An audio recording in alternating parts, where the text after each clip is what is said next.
To Rebecca Woodard from George Howell Coffee Company. All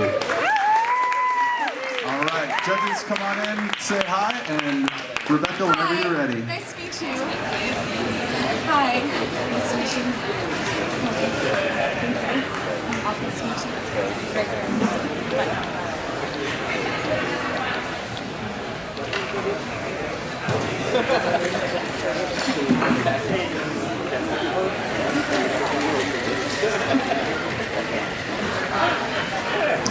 Right, everyone comfortable? Ready? Take music, please.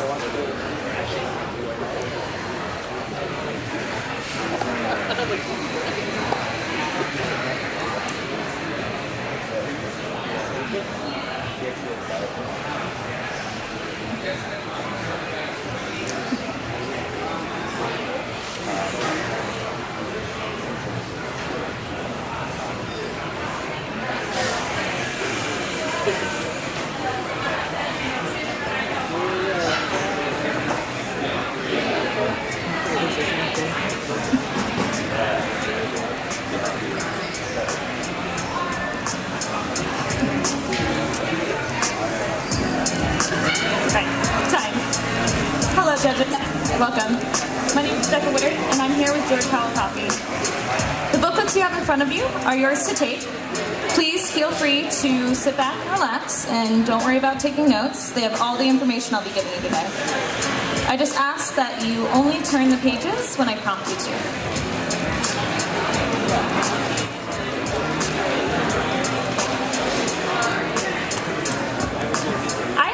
First competition just a few months ago at Coffee Champs in Reno, and something I noticed when talking to all of these immensely talented baristas is most people's journey into becoming a coffee professional follows a really similar narrative. Most of us, judges and competitors, can relate to the feeling of trying your very first cup of coffee and thinking, what is the barista supposed to do? The answer we know is nothing, and that's where the rabbit hole begins.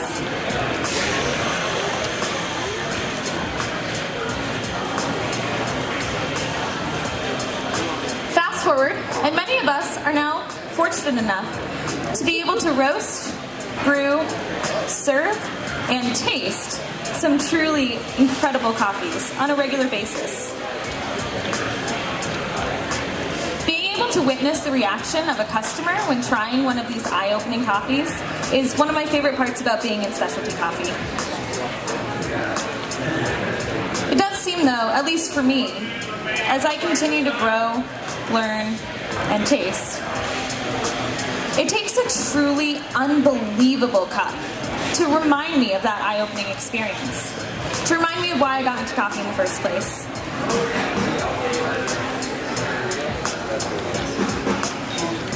I chose the coffee I'm brewing for you today to do just that, to remind you of that experience, while at the same time opening the door, diving into that rabbit hole to explore something that's yet to be discovered by many in our industry.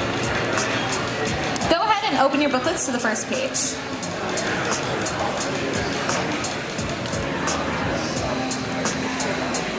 This coffee is a traditional Kenyan washed process, dried on raised beds, from the Karaksu in the Kiambu region of Kenya, owned and operated by the Gateway Cooperative.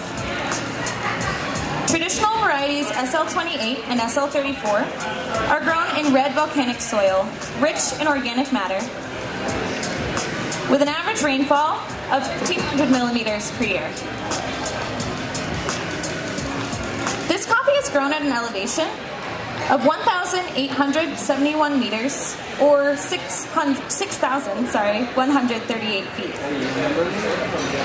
Growing this coffee at such a high elevation allowed for an extreme bright acidity, which perfectly balances an already intensely sweet cup.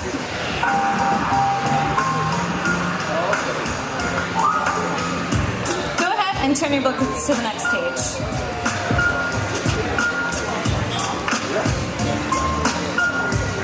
I chose to brew this coffee on a Kalita wave for its consistency as well as its... I'm using a 20-gram dough with a 300 the 16th.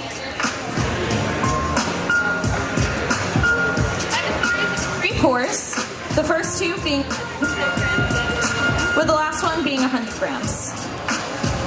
And I'm pouring at 1 minute intervals. My total jawdown time is 4 minutes. I've also chosen to sift my grounds. I found that when I sifted this coffee to be between 1,100 and 700 microns, that clarity increased even more, really allowing for that acidity to shine. When these finish brewing, I ask that you please assess the aroma from the decanter and then immediately begin evaluating this. Go ahead and turn to the next page in your booklets. The aroma of this coffee is full of black currant and brown sugar.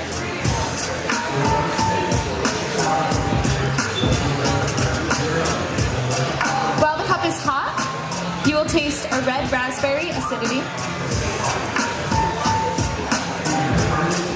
with notes of hibiscus tea. As this coffee begins to cool, you will begin to taste a black cherry juice, and that hibiscus tea will intensify.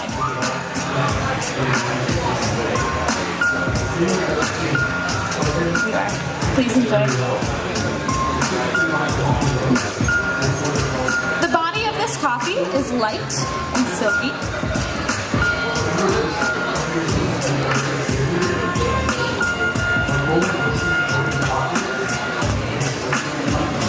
Here you are. Please enjoy.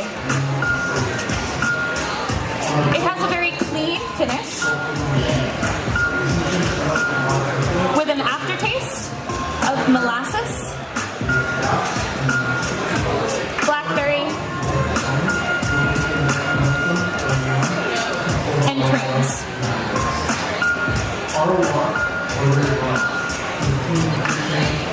Here you are. Please enjoy. All right, judges, why don't you take a few minutes to begin evaluating this coffee, and I'm going to clean up a little.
All right, judges, I hope you're beginning to enjoy this coffee so far.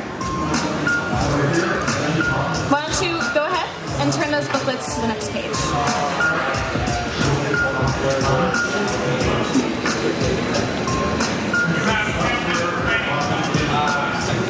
So there's something I didn't tell you about this coffee. It was actually roasted a month ago. I wanted to be able to spend an entire month working with the roast I would be serving you, so I allowed it to rest for 6 days, and then vacuum sealed it and kept it frozen right up until I ground it. That's not the only thing I didn't tell you about this coffee, though. Go ahead and turn to the last page in your booklets. The really exciting part about this coffee is it was actually harvested in December of 2014. Now, I know what you're thinking. This coffee does not taste like it's over 3 years old and a month off roast. That's because the green coffee's been frozen this whole time, too. George Howell has been vintaging coffees by freezing them for years now. And more recently, coffee chemist Christopher Hendon has cemented our theory that freezing green coffee slows the aging process. He showed us how when lowering the storage temperature of anything perishable, chemical reactions slow down. So when we store green coffee at 32 degrees, the chemical reaction of aging actually takes 16 times longer than it would at room temperature, allowing for us to store this coffee for 15 to 20 years without it aging at all. I applied the same logic to the roasted coffee, effectively slowing down staling, where there's no noticeable difference in a month's time. This is only the beginning frozen coffee has to offer. Not only am I able to serve you today a coffee that, had it not been frozen, wouldn't be nearly as bright and full of life, but we can actually compare crops to previous years, literally tasting near things like climate change, varying rainfall, or experimental processing. Judges, I hope that this coffee has evoked for you that feeling of discovering something new as it did for me. Thank you. Time.